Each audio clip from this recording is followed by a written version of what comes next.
할렐루야. 오늘은 추수감사절로 우리가 함께 예배를 드리고 있습니다. 그런데 지난주에 너무나도 안타까운 사건이 파리에서 일어났습니다. 132명이 숨지고 350명이 다치는 테러가 일어났었는데, 세계 곳곳에서는 파리의 이 사건을 기억하고 숨진 희생자와 그 가족을 애동하며 기도의 요청이 불밀듯 일어나고 있습니다. 이 테러로 인하여 사랑하는 가족을 잃은 그 사람들 얼마나 마음이 아프고 힘들까요? 제가 그 당시에 사우스캐롤라이나에서 부흥회를 인도하고 있었는데, 그 소식을 접하고 그린빌리 연합 감리교 교회인들과 함께 이들을 위해서 기도하는 잠깐의 그 기도 시간을 가졌었습니다. 얼마나 당혹스럽고 힘들고 황당하고 힘들지 상상하기도 참 어렵습니다. 그리고 또 IS라고 추정되는 서아프리카 그 바마코 호텔에서 170명의 또 인질을 붙잡고 있다라는 소식도 접하고, 또 파리 테러가 있기 전에도 IS는 많은 시리아의 사람들을 죽였습니다. 그리고 세상을 돌아보니까 너무나도 어려운 일들을 많이 당하고 있다는 것을 깨달을 수가 있었습니다. 특별히 전쟁 중에 있는 사람들, 또 난민으로 있는 사람들, 그 난민을 받아주느냐 안 받아주느냐 찬반 여론이 이어지고 있고, 나라도 없고 지낼 수 있는 곳도 없습니다. 그냥 떠들 뿐입니다. 또 어떤 나라는 먹을 것이 없어서 한 끼 먹는 것이 전쟁입니다. 또 아이들은 그냥 막 죽어갑니다. 부모들도 이 아이들이 죽어가는 것을 보면서도 조그만 음식이 있어도 그 생명을 유지해 나갈 텐데, 그저 손 놓고 그 자녀들이 죽어가는 것을 그냥 바라보고만 있게 되는 상황이 지금 현재 이 땅에서 일어나고 있습니다. 그러면서 우리가 추수감사절을 보내는 이 시간에 다른 사람들이 절규하고 있을 것을 안다라면 어떻게 감사를 표현하고 즐거워할 수 있을까? 이번 주를 보내면서 많은 고민을 했습니다. 특별히 많은 스테이트에서 시리아 난민들을 받아주지 않겠다는 결정들을 한 소식을 듣고 많은 사람들이 또 좋아하고 찬성하지만, 이제 이 갈 곳 없는 이 시리아의 난민들은 도대체 어떻게 이 난국을 헤쳐나가야 할지, 이 감사절의 계절에, 이 겨울이 다가오는 이 계절에 그들은 어떤 모습으로 살아야 할지, 정말 그들의 고통이 마음에 전해졌습니다. 이런 어려움을 당하는 사람들에게 이 감사절에 무엇을 전하고 어떤 감사의 마음을 가지고 추수감사절에 진정한 감사를 나눌 수 있는가 생각하면서 오늘의 설교를 준비했습니다. 이런 마음을 가지고 설교를 준비할 때, 우리 환경 속에서 감사할 수 없는 상황 속에 처할 때 참 감사하기가 어렵다는 것을 깨달을 수 있었습니다. 왜 우리는 하나님과 함께 동행하며 살아간다는 것을 알지만 결국 우리의 삶의 현장이 어려워지면 하나님과 함께 한다는 것은 온데간데 없어지고 하나님이 없는 지옥과 같은 삶을 살아가게 되는 것일까라는 질문도 해보았습니다. 우리가 어려움을 만나고 힘듦이 찾아올 때 우리는 하나님과 함께 하신다는 사실을 잊어버리거나 혹시 하나님께 버림받지는 않았나라고 생각하기 때문에 그 어려움이 더욱 힘들어지는 것을 깨닫게 됩니다. 대부분의 사람들도 아주 심각한 어려운 일이 닥치면 뭔가 하나님으로부터 벌을 받았다라고 생각하거나 자신의 죄의 결과로 이런 것이 일어나지 않았는가라고 생각하는 인간의 본성이 있습니다. 물론 어려운 일을 겪을 때 자신의 모습을 하나님 안에서 돌아보는 것은 좋은 신앙, 성숙된 신앙의 모습일 수 있습니다. 그리고 그 관계가 혹시 흐트러져 있다면 그것을 바로 세우면 더욱더 그 어려운 시간을 주님의 도우심을 받아서 잘 이겨낼 수 있다는 것이 우리의 신앙생활을 통해서, 말씀을 통해서 우리가 배운 것들입니다. 저에게는 암에 걸렸던 한 교우가 계셨습니다. 그분은 골수암으로 이식 수술을 받고 나은 줄 알았다가 4년 후에 재발하시고, 그리고 다시 치료를 받다가 2년 후에 하나님의 부르심을 받고 돌아가신 분이 있습니다. 제가 목회 초년 때 만난 그분입니다.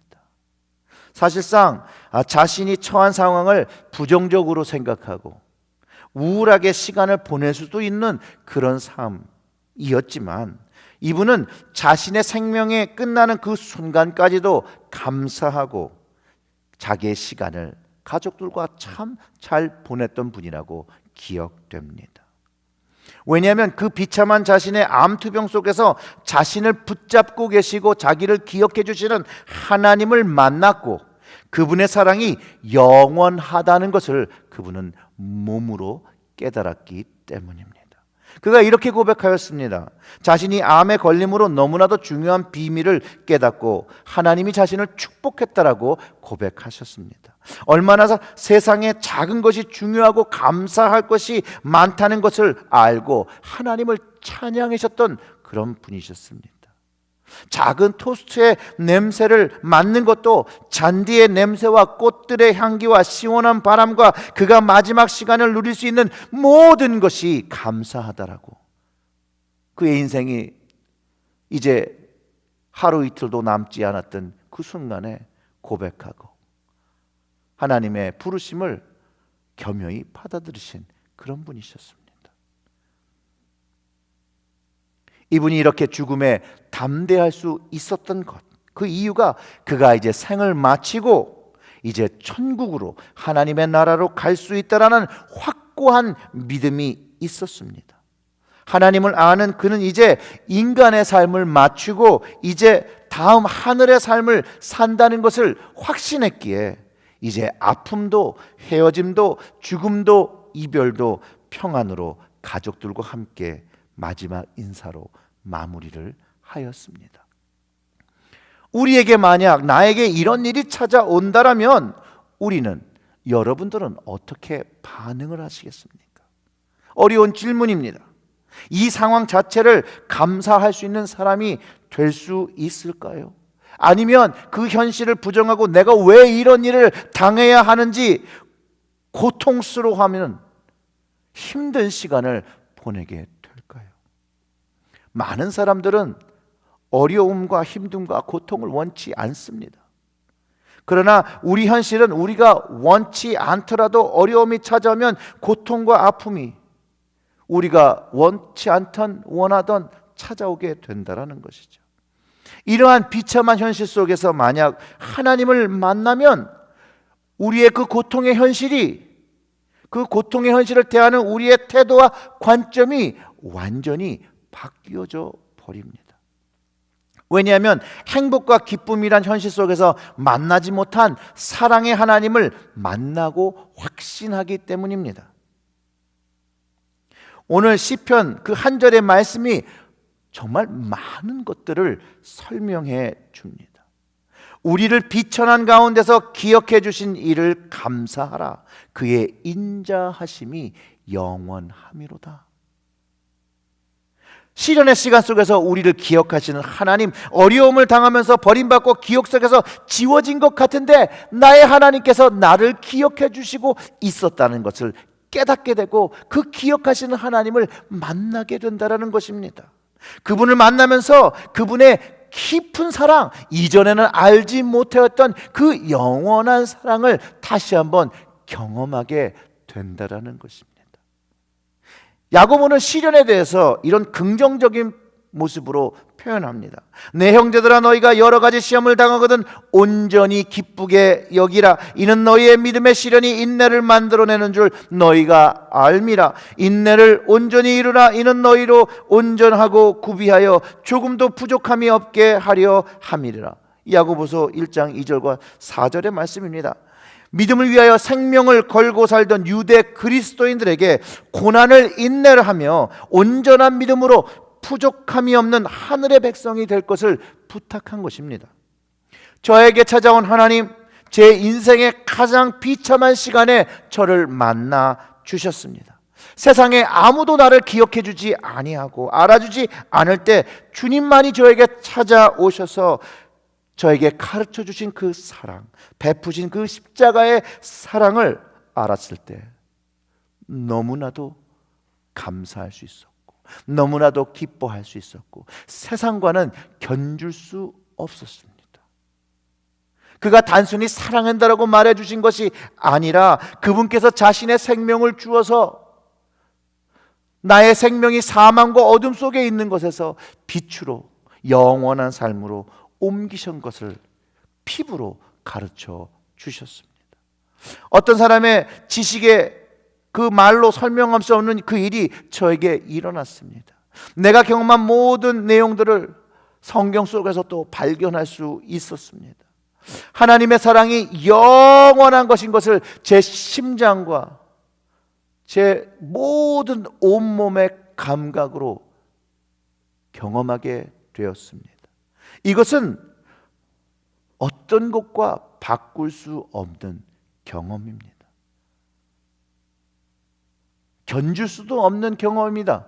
왜냐하면 그 후로 저는 하나님과 주님과 사랑에 빠졌기 때문입니다.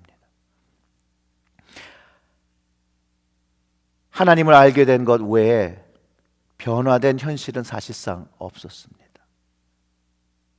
그러나 저의 삶에 희망이라는 것이 찾아들었고 그 희망이 이제 현실적으로 구체적으로 나타나면서 하나님께서 역사하시고 인도하시고 도우신다는 것들을 알게 되었다라는 것입니다. 그렇기 때문에 그 경험이, 그 믿음의 경험이 더욱더 어려운 시간일 때에 감사하는 법을 배우게 되었습니다. 사도 바울이 이렇게 이야기합니다. 내가 궁핍함으로 말하는 것이 아니라 어떠한 형편이든지 나는 자족하기를 배웠노니 나는 비천에 처할 줄도 알고 풍부에 처할 줄도 알아 모든 일 곧 배부름과 배고픔과 풍부와 궁핍에도 처할 줄 아는 일체의 비밀을 배웠노라. 내게 능력 주시는 자 안에서 내가 모든 것을 할 수 있느니라 라고 고백했던 것입니다. 사도 바울의 능력, 바로 시편 그 말씀, 우리를 비천한 데서 기념하신 이에게 감사하라. 그의 인자하심이 영원함이로다 하신 그 하나님의 그 영원한 동행하심을 경험했던 것입니다.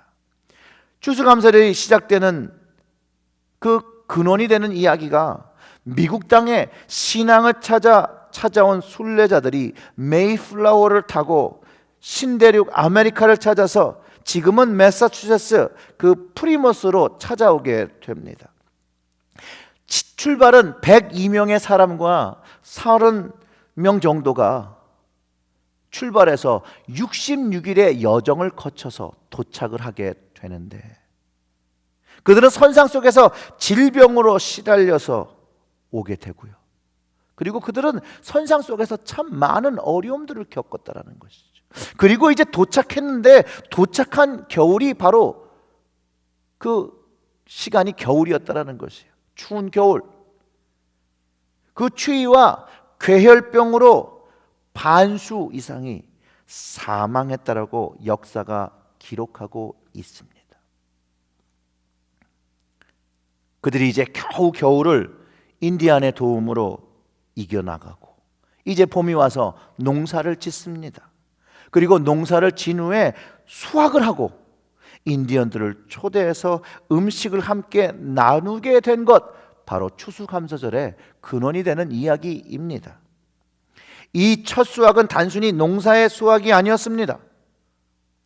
102명의 숫자에서 반 이상 생명을 잃은 생존 속에서 드리는 추모와 감사가 있었다라는 것이죠.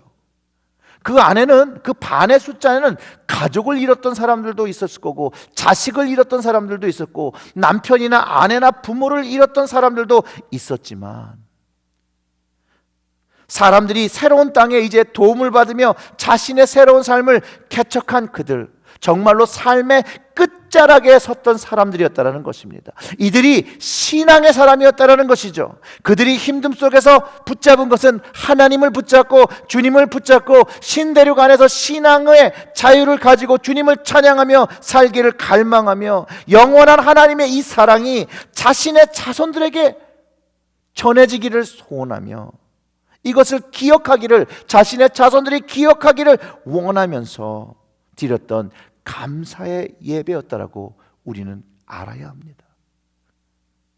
또한 아브라함 링컨은 이 추수감사절이 미국의 독립이 하나님의 은혜로 되어진 것을 감사해야 한다라고 말하기도 했습니다.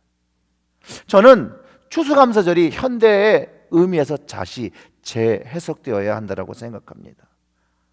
십자가에서 가장 비천함을 당하신 주님을 기억해 보아야 합니다. 주님이 이런 비천함을 당하지 아니하셨다라면 우리에게 생명과 은혜가 주어질 수가 없습니다. 우리 예수님은 이런 비천함을 스스로가 선택하셨습니다. 순종하셨습니다. 이런 아픔과 고통을 하나님의 뜻에 순종하시기 위해서 우리를 사랑하셔서 십자가의 죽음을, 십자가의 고통을 선택하셨습니다. 주님께서 나를 위해서 이런 선택을 하셨다는 것을 이해한, 경험한 모든 사람들은 하나님께 날마다 감사해야 하는 이유를 이제 온전히 깨닫게 되는 것입니다. 십자가의 위대한 아픔이 나의 죄로 되어진 것을 깨달은 사람, 날마다 감사할 수밖에 없죠. 은혜와 찬송과 찬양으로 보답하며 살아야 된다는 것을 이제 실제적으로 알게 된 사람들입니다. 그리고 그 주님의 사랑이 이제 그렇게 단순히 끝나는 것이 아니라, 제한적인 사랑이 아니라 영원한 사랑인 것을 깨닫고 체험하면서 더더욱더 우리의 삶을 통해서 감사의 삶을 살아가게 됩니다.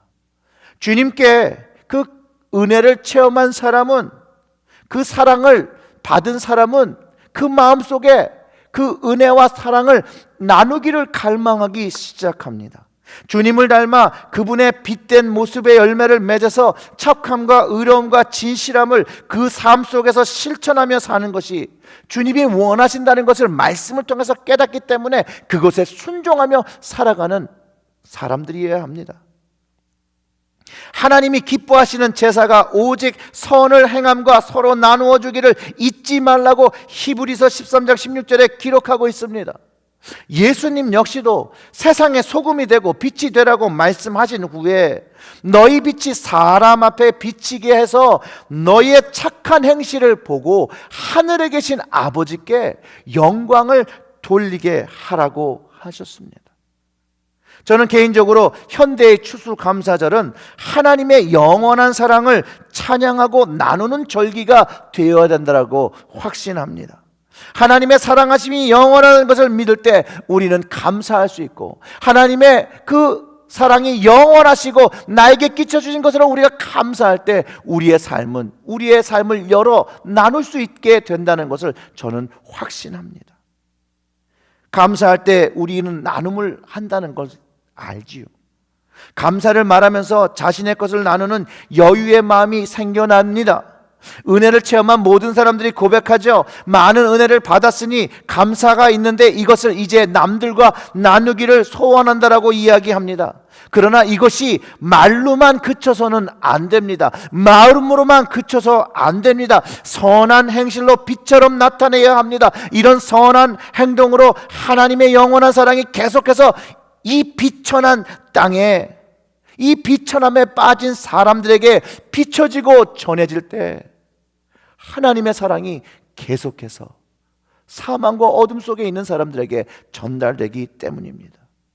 주님의 사랑을, 주님의 은혜를 먼저 경험한 그리스도인들이 해야 합니다. 그리스도인들이 먼저 통로가 되어야 하는 그 역할을 감당해야 합니다. 그것이 하나님의 그 사랑에서 시작된 바로 선행과 나눔입니다. 그리스도인들의 또 교회들이 이 선행과 나눔을 멈추고 말로만의 신앙을 이야기 시작할 때부터 교회의 그 신앙의 힘을 잃어가기 시작했고, 교회와 그리스도인들이 개교회주의와 개인주의를 받아들이며 이 복음의 능력, 십자가의 능력을 잃어버리기 시작했습니다. 세상은 한 번도 모든 사람에게 공평하게 또 행복하게 하지 못합니다. 세상은 그런 것입니다. 앞으로도 그렇게 되지 않을 것입니다. 세상은 모든 사람의 평등과 행복을 위하여 일하는 것처럼 보일 수 있을 줄 모르나 결국 소수의 사람만이 세상에서 바라는 부와 명예와 권력과 힘을 가지고 살아가게 됩니다. 이것들을 모두 가졌다고 행복할까요? 아니요. 오직 참 기쁨과 행복은 하나님의 인자하심, 하나님의 사랑하심을 경험하면서 되어집니다. 세상 것으로는 절대로 채워지지 않습니다. 창조하신 하나님께서 우리를 그렇게 만들어 놓으셨기 때문에 우리는 만족할 수 없습니다. 오직 하나님 마음으로 우리의 마음이 채워줄 수 있도록 창조되었는데 하나님으로 채우지 않으니 자꾸 다른 것, 세상의 것으로 채우고 또 채워도 그 빈자리가 채워지지 않는 것입니다. 하나님만을 경험하고 알 때 기쁨과 감사의 삶이 시작되고 나눔의 삶이 가능해질 때 우리는 진정한 기쁨과 행복을 누리며 살아가게 됩니다. 절대로 많이 소유했다고 해서 나눌 수 없고 없다고 해서 나눌 수 없지 않습니다. 통계적으로는요, 자신의 삶이 가난한 사람들이 더 가난한 사람들을 돕는다라고 집계되고 있습니다. 여러분, 애플사를 일으킨 스티브 잡스, 굉장한 부자였죠. 굉장한 명예를 누렸죠. 그는 그 부와 명예로 권력도 누릴 수 있었던 사람이었습니다. 근데 그가 죽기 전에 이런 말을 했습니다. 지금 병들어 누워 과거의 삶을 회상하는 이 순간 내가 가졌던 자부심, 부와 사회 속에서 인정받은 것들이 결국 닥쳐올 죽음 앞에 희미해지고 의미 없다는 것을 깨닫게 되었다라고 말했습니다. 생을 유지할 부가 있다면 그 후에 우리는 부와 무관한 것을 추구해야 한다고 말합니다. 부보다 더 중요한 것은 인간의 관계라든지 어떤 예술이라든지 젊었을 때 그 꿈을 쫓는 것이라고 말했습니다. 끝없이 부를 추구하는 것은 나같이 뒤틀린 개인만 남았다, 이렇게 얘기했습니다. 신은 우리에게 부를 가져오는 환상이 아닌 만인이 가진 사랑을 느낄 수 있는 감각을 선물로 주었다라고 그가 고백했습니다. 그가 인생을 통해서 부를 가져갈 수 없다라고 고백하고 내가 가져갈 수 있는 것은 사랑이 넘쳐나는 기억뿐이 없다라고 말했습니다. 그가 이렇게 얘기했습니다. 잃어버린 물질은 다시 찾을 수 있다. 그러나 인생을 한번 잃어버리면 절대로 찾을 수 없는 유일한 것이라고 말했습니다. 하나님과 함께 누리는 인생은 잃어버리면 절대로 찾을 수가 없습니다. 하나님과 누리는 인생 속에서 사랑과 기쁨과 행복과 감사를 경험해야 합니다. 우리의 비천함을, 나의 비천함을 기억하시고 만나주시는 하나님, 언제나 우리를 기억해 주시고 만나주십니다. 그분의 사랑은 영원하십니다. 그분께 두렵고 떨리는 정직한 마음으로 나아가서 그분의 영원한 사랑을 경험하고 이제 새롭고 거듭난 그 기쁨과 감사의 삶을 살아가야 합니다. 사랑하는 성도 여러분, 우리의 삶이 아무리 힘들고 어렵고 고통스럽고 죽을 것 같더라도 하나님이 우리를 기억하시고 우리를 붙잡으시고 우리를 이끄신다는 것을 믿으시고 확신하시고 그분의 사랑으로 일어나시기를 주님의 이름으로 축원합니다. 기도하겠습니다.